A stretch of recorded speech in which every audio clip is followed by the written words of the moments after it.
For better or worse, I get the McDreamy thing a lot. Move over, McDreamy. I've never seen the man in action. In fact, I've never seen a full Grey's Anatomy episode. But you asked for it, so you got it. A month ago, you were in med school being taught by doctors. Today, you are the doctors. First of all, I've never heard a speech given that dramatically on an intern's first day. Nobody really talks like that. It's much more practical. 5 of you will crack under the pressure. 2 of you will be asked to leave. This is your starting line. This is your arena. This sounds like Hunger Games more than it does Grey's Anatomy. No, I'm not gay. It's just that, you were very unforgettable. O'Malley, Yang, Gray, Steven. We do get ready together in the mornings. There are locker rooms like this. It's funny to say, but because doctors spend a lot of time in books while in medical school, they're not the greatest at interacting with others or maybe even showing interest in the opposite sex. So I've seen situations like this happen a lot, where someone's trying to make conversation, but they're not great at it, so it comes off very awkward. It's funny, but this is very accurate. Your first shift starts now and lasts 48 hours. Your interns, grunts, nobodies, bottom of the surgical food chain. Residents don't work 48-hour calls anymore. They're capped at 80 hours per week. Maybe they go a little bit over that sometimes, but 48 hours is just non-existent. And this started because of the Libby Zion law, which is sadly the name of a young girl who died because residents who were so overworked, they missed catching a diagnosis and she ultimately died. Run labs, write orders, work every second night until you drop, and don't complain. On call rooms. Attending call them, sleep when you can, where you. The on-call rooms look exactly like this. They're very plain, they're very basic. The hospital doesn't budget or allocate any money towards them. You have to change your own sheets. The mattresses are basically plastic, uncomfortable. So this is very accurate. Dr. Bailey, that's shotgunner.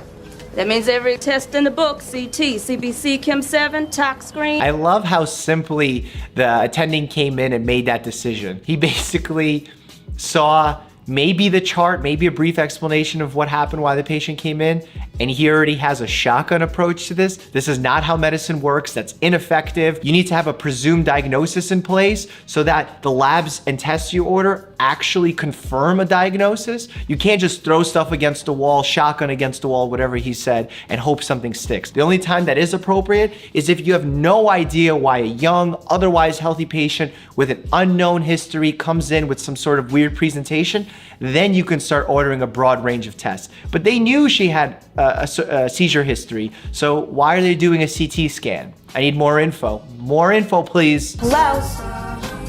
You're so lost. What are you, like, new? This is where these medical dramas get me. They make it seem like the doctors do everything from A to Z. They diagnose the patient, they run the tests on the patient, they draw the blood, they transport the patient. We have nurses, we have MAs, we have transport staff, we have PT therapists, we have respiratory therapists. I understand that they're trying to build up characters, so they're trying to show as much of them as possible. I'm just gonna insert my fingers into your rectum. Why fingers? Just one finger. Bet you missed a lot when you first started out. No one was ever that mean. People wanted you to learn, they wanted you to get better. If you go into every procedure or every moment within residency with the concept that you want to learn and you want to do better, people respect that. So I don't necessarily get this hatred that these poor interns are getting. Our cafeterias are bare bones, with usually not the greatest food available. In fact, this is what surprises me most about hospitals. We try and tell people to eat healthy and stay healthy, but the only options to eat are pizza, burgers, chicken fingers, the most unhealthy foods possible. It's crazy to me. You know what? I'm not the doctor. I'm a doctor, but I'm not Katie's doctor, so I'll go get him for you. Very common situation to find yourself in, especially on nights when you're covering for the entire hospital and some medical emergency happens. The family wants answers. They have a lot of very important questions that they need answered, but you don't know the patient. You need to put a lot of information together rather quickly and create a thought process that the family can follow along with you so they know what's going on. You don't have to give a direct answer. A lot of residents, young residents especially, think that they don't have the exact right, truthful answer, they're bad. That's not true. Even seasoned attendings know that there's times to say, we don't know yet what's going on. Dr. Shepard, he's over there. Why did I know this McDreamy guy is gonna pop into scene? Oh wait, did they not know each other? Dr. Shepard, this is inappropriate. Has that ever occurred to you? I agree with her. In a position of power, you should not be involved in these types of situations. They don't happen that often. As much as we like to believe that there's so much love and drama going on in hospitals, it doesn't happen as much as you think it does. But I have a little she may come back for more with the wonderful Dr. Shepard. Let's move. Usually we wear eye protection because if blood squirts out into your eye, that's pretty dangerous. So at least have goggles or the face shield that comes attached to the mask. Appendix is out. Not bad. That was rather quick. I guess that's for TV's sake. In reality, there's a lot of conversation that occurs between the attending and the intern, especially with identifying landmarks. They'll often ask you really hard questions, and we call that pimping. And they'll ask you questions that are unrelated to the case, so you prepared for this case, but they'll ask you something else. It's very common. Bucky, give him a clap. BP's dropping. He's choking. Come on, George. Today, pull your balls out of your back pocket. Let's go. Who talks like that? Pull your balls out of your back pocket. 007 is a state of mind. Well, it says the girl who finished first in her class at Stanford. We lived with the vending machines. I used to eat Snickers galore when I forgot to bring my healthy alternatives from home. Mr. Jones has chunky veins and he really needs antibiotics. I should start a central line. So start one. You don't know how. Clearly I'm very passionate about this. Starting a central line just because you couldn't get a vein with a needle prick is crazy. It's crazy. You're putting the patient at risk. Dr. Bailey, I don't mean to bother you, but Then don't. it's Mr. Jones. Is he dying? No. Then stop talking to me. She should have gone to a nurse because nurses have way more experience than even doctors in getting a blood draw. Next time you wake me, you better be so close to dead there's a And that patient doesn't look alive for some reason. Oh, no, he blinked. Okay, he's alive. Are you sure that's the right diagnosis? Well, I don't know. I'm only an intern. Here's an idea. Why don't you go spend 4 years in med school and then let me know if it's the right diagnosis? Ooh, that's what we call a cowboy intern. Basically, a cowboy intern is someone who is so confident in their diagnosis that they start their treatment, they don't explore any other options, they don't have a good differential, meaning other options of what the illness could be. Nurses keep the hospital running. Without them, we would not be able to do our jobs. A lot of times they'll catch our mistakes, they'll be able to identify things we could be doing better. This is the most drama I've ever seen happen in the first 24 hours of being an intern. The Razapamp's not working. Phenobarbital, load her with phenobarbital. Okay, when you say load her with phenobarbital, that's not an order. You need to give the dosage. The nurse needs to say back to you to make sure that she heard the same thing that you said. Otherwise, if the nurse misheard you and you didn't even give the instruction of how much to give, they can give any dose, and that could be lethal to a patient, so that's not real. Heart stop. Okay, so heart stopping, that's the code blue. I've talked about this before. Now the patient is dead. If the heart has stopped, the patient is technically dead, and you have to work to revive them to get their heart started back up again. As the resident in charge, you have to instantly give roles to everybody. You do chest compressions, you do this, you give the medications, you monitor the rhythm strip. The most important role being chest compressions. You have to do chest compressions. You cannot stop doing chest compressions. So if you have one person that's giving bad chest compressions because they're tired, you instantly have to swap them out because chest compressions is what extends and saves lives. So right now, them not doing chest compressions is awful. The first thing you do is chest compressions. Wait. Charge pulse. Whoa. I hope she's not gonna shock the patient. Oh my God, please tell me she's not gonna. No. No, what are you doing, Grey's Anatomy? No. Still VFib, nothing. No. Oh, she's in 19 VFib? seconds. Charge Then why does it 300. sound like she's flatlining?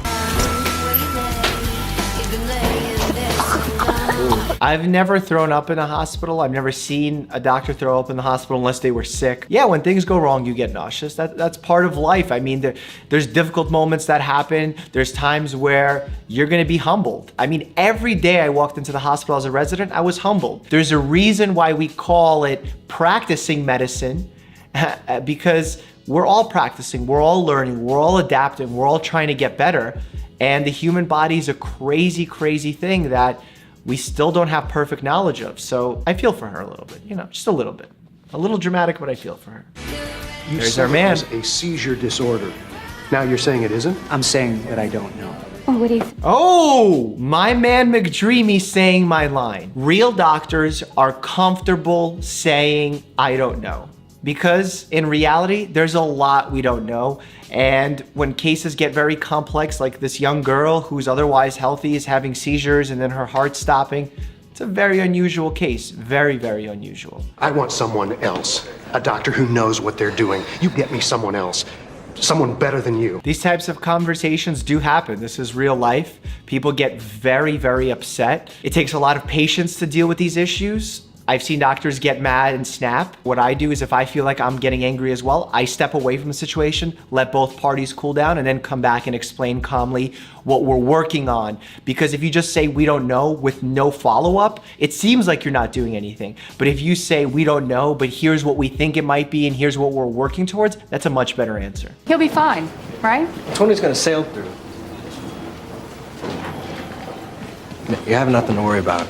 Promise. Patients need reassurance. You need to give honest reassurance without over-promising them results. What are you doing? I'm suturing a banana with the vain hope that it wakes up my brain. Suturing bananas, suturing pig's feet is something very common that med students and interns do. So it is true. She's gonna die if I don't make a diagnosis, which is where you come in. I can't do it alone. I need your extra minds, extra eyes.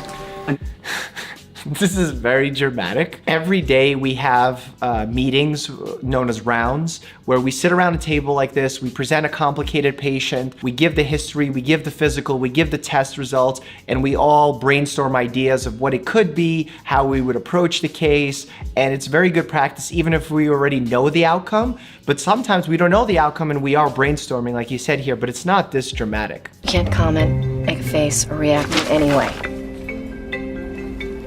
We had sex. Bum, bum, bum. Katie competes in beauty pageants. I know that, but we have to save her life anyway. Okay, she has no headaches, no neck pain, her CT is clean. There's no medical proof of an aneurysm. First of all, this is known as a HIPAA violation. They're basically talking about a patient's case using her name in front of other people who are not involved in her case, and that is strictly against the law.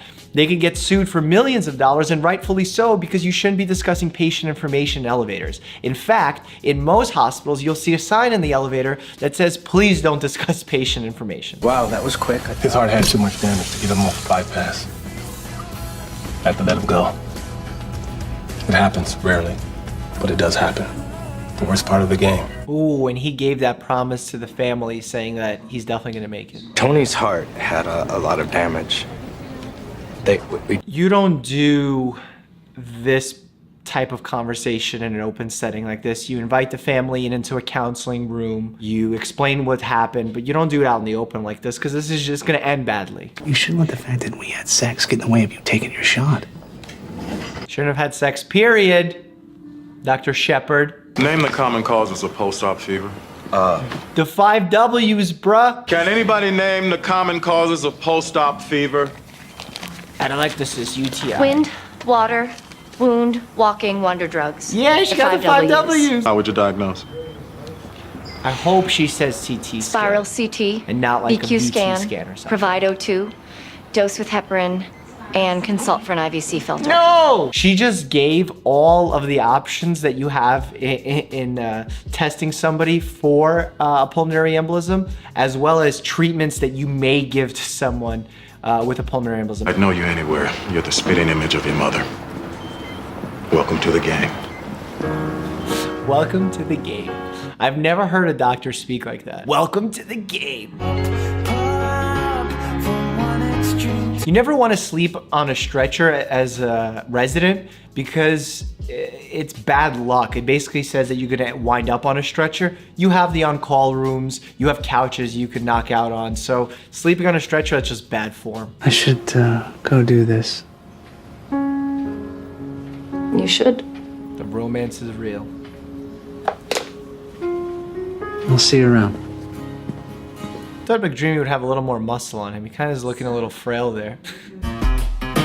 Boom, there you have it. My first Grey's Anatomy episode is in the books, and you were here to experience it with me. All in all, I'm pleasantly surprised with this Grey's Anatomy episode because I assume there's gonna be just way more loving and sex, and that's what the whole show is gonna be about. And in reality, it did take a deep dive into how a resident feels and what their work is like, so I thought that was pretty good and it surprised me. Medical accuracy, obviously weak, but I don't think most people watch Grey's Anatomy because they want to become doctors and they want to learn about the human body. I think it's an entertainment show first and foremost, and I think it does a great job at that. I told you if you got my Real Doctor vs. TV Doctor video to 10,000 likes, I would watch an episode of Grey's Anatomy, and I did as promised.